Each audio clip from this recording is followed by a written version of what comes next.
Hello friends, welcome back to electrical topic. तो आपके अपने इलेक्ट्रिकल टॉपिक में आपका स्वागत है। आज जो हम क्वेश्चन नंबर 121 से स्टार्ट करने जा रहे हैं, अगर आपने इससे पीछे वाले क्वेश्चन नहीं देखे हैं तो उसके लिए वीडियो को डिस्क्रिप्शन बॉक्स में उसका लिंक मिल जाएगा।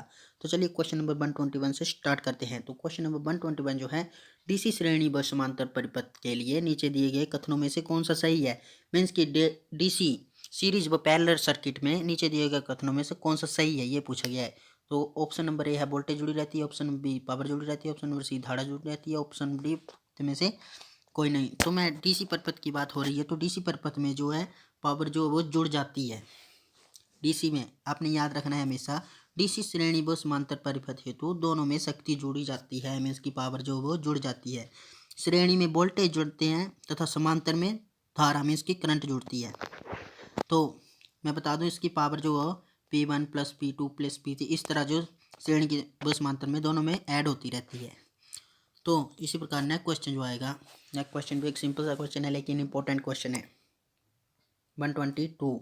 तो जब किसी चालक मीन्स की कंडक्टर के द्वारा विद्युत धारा प्रवाहित होती है तो इसका ताप, तो मैं बता दूं इसका ताप जो बढ़ता है, मीन्स की टेम्परेचर जो है इसका बढ़ता है। तो जब किसी चालक के द्वारा विद्युत धारा प्रवाहित होती है तो इसका ताप जो है बढ़ता है, क्योंकि I2R हानि हमेशा उत्पन्न करती है। क्योंकि जब किसी चालक में कंडक्टर में जब विद्युत धारा प्रवाहित होती है तो उसमें जो हीट के कारण जो I2R जो लॉस होती है, उसके कारण जो वो हीट उत्पन्न होती है, जिसके फलस्वरूप ताप बढ़ जाता है, मीन्स की जिसके कारण जो ताप बढ़ता है। लेकिन इस प्रभाव से कुछ कमियां भी है लेकिन कुछ इसके एडवांटेज भी है। एडवांटेज इसके प्रभाव से जैसे जो भी हीटिंग इफेक्ट के कार्य करते हैं वो इसके एडवांटेज है, जैसे इलेक्ट्रिक आयन हो गया, हीटर हो गया, बल्ब इत्यादि जो हीट उत्पन्न करते हैं। तो इसी प्रकार नेक्स्ट क्वेश्चन जो आता है, नेक्स्ट क्वेश्चन वही सिंपल सा क्वेश्चन है 123। महो मापनी का उपयोग किसके मापन के लिए किया जाता है। महो जो होता है वो कंडक्टेंस, कंडक्टेंस जिसको बोलते हैं, कंडक्टेंस को किस में मापने जाता है। तो मैं बता दूं कंडक्टर्स को जो कंडक्टर जो होता है, कंडक्टर की चालकता को मापने के लिए महो मापनी का उपयोग किया जाता है। तो इसमें कंडक्टर कहीं भी नहीं दिया, तो इसका राइट आंसर आएगा ऑप्शन नंबर डी, इनमें से कोई नहीं। महो मापने का प्रयोग किसी चालक की चालकता मापने में होता है। चालक का मीन्स की चालकता उल्टा जो है प्रतिरोध होता है। सामान्यतः किसी चालक का ताप बढ़ने पर चालकता घटती है और प्रतिरोध बढ़ता है, क्योंकि फ्रेंड्स आपको बताइए चालक का प्रतिरोध टेम्परेचर कोफिशिएंट जो होता है वो पॉजिटिव होता है। तो इसी प्रकार नेक्स्ट क्वेश्चन भी सिंपल सा क्वेश्चन है। ऐसे क्वेश्चन इस वाले टॉपिक में हम करते ही आ रहे हैं। सर्किट में पूरा टोटल रेजिस्टेंस कितना होगा ये इसमें पूछा गया है। ये दोनों रेजिस्टेंस पैरेलल में जोड़े हैं, जब पैरेलल में इसको सोल्व करेंगे तो इसका टोटल जो रेजिस्टेंस निकल के आएगी 4 ओम, और 4 + 21 इज इक्वल टू 25, क्योंकि अब सीरीज में हो गया ये 4 ओम, ये 21 ओम जो सीरीज और सीरीज में रेजिस्टेंस ऐड हो जाती है, और 21 + 4 इज इक्वल टू 25 ओम का राइट आंसर आ जाएगा। तो इसी प्रकार नेक्स्ट क्वेश्चन है, नेक्स्ट क्वेश्चन एक सिंपल सा क्वेश्चन है। सो फ्रेंड्स ये वाला क्वेश्चन जो पीछे वाले क्वेश्चन से मिलता जुलता है, मीन्स कि जो पिछले वाले क्वेश्चन में इस क्वेश्चन में निकल के आया था 25 ओम, तो इसमें लिख लेते हैं 25 ओम निकल के आया है, इसी क्वेश्चन से रिलेटेड है। यदि 25 ओम वाले सर्किट में वोल्टेज वो 100 वोल्टेज होती है इसी सर्किट में, पीछे वाले सर्किट में, तो सर्किट में करंट मीन्स की धारा कितनी होगी ये इसमें पूछा गया है। तो धारा ओम्स लॉ के अनुसार I is equal to V is equal to I, और ओम्स के नियम के अनुसार जो आएगा I is equal to V upon में आर। तो इसमें वोल्टेज जो वो 100 वोल्ट बताई गई है, और डिस्टेंस जो पिछले में सर्किट में जो निकाल थे 25, तो 25 × 100 इज इक्वल टू 4। तो 4 एम्पेयर इसमें इस वाले सर्किट में 4 एम्पेयर जो धारा जो प्रवाहित होगी, तो इसका राइट जो आंसर आएगा ऑप्शन नंबर बी 4 एम्पेयर। तो आपने याद रखना है 4 एम्पेयर। अगला क्वेश्चन भी इसी क्वेश्चन के मीन्स की इसी सर्किट से रिलेटेड होगा। तो नेक्स्ट क्वेश्चन जो है, नेक्स्ट क्वेश्चन भी यही क्वेश्चन है, सिंपल सा क्वेश्चन है। 21 ओम प्रतिरोध के सिरों के बीच मापा गया वोल्टेज कितना होगा। मीन्स की इस वाले सर्किट में यहाँ से यहाँ तक मापा गया जो वोल्टेज वो कितनी होगी, ये इस क्वेश्चन में पूछा गया है।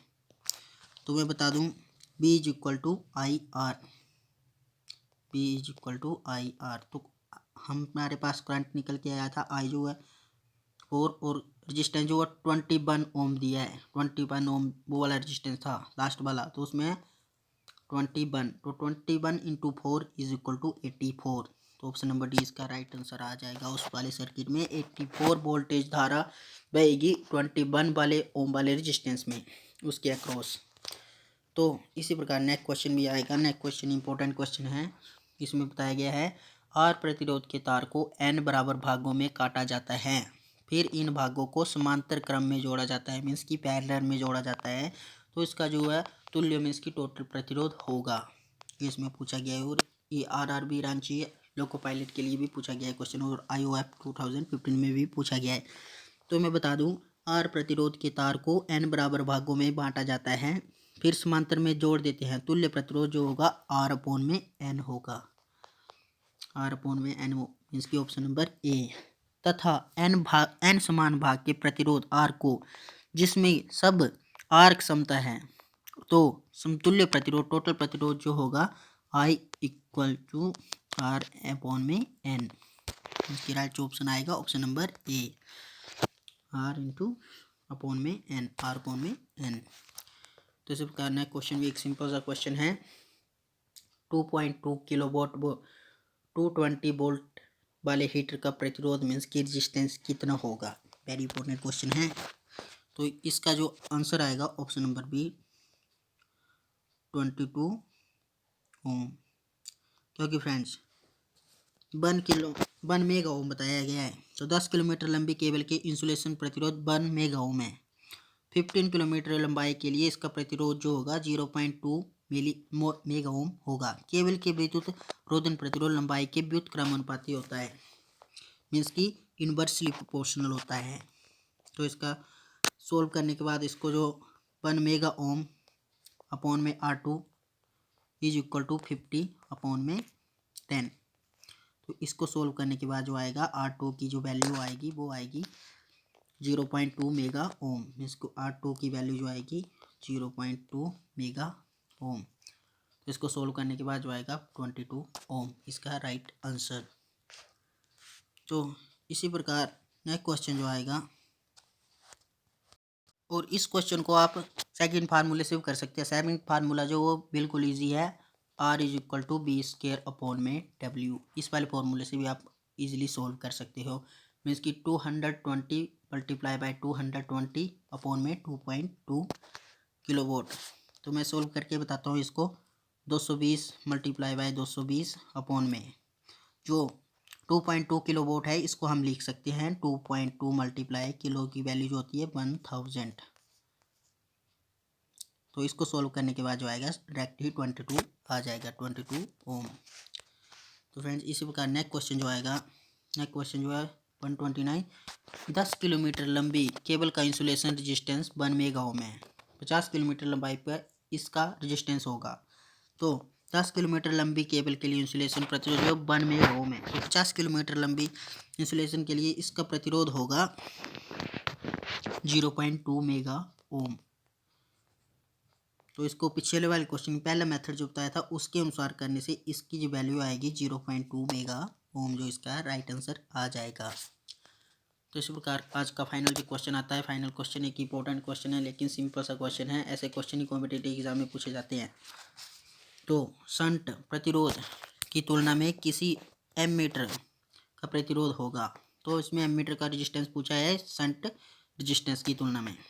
तो इसकी तुलना में जो होता है वो होता है बहुत अधिक, क्योंकि फ्रेंड्स शंट प्रतिरोध मैग्नीन का बना होता है, जिसका प्रतिरोध तापमान गुणांक जो 0 होता है, मीन्स की टेम्परेचर कोफिशिएंट जो होता है वो 0 होता है। इसका प्रयोग हाई एनर्जी मीन्स की उच्च धारा में एमीटर की सुरक्षा हेतु होता है। यह धारा को बाईपास करता है, सिंपल सी बात है। तो वीडियो में अगर किसी भी क्वेश्चन में आपको डाउट है तो कमेंट करके ज़रूर बताएं। Thank you.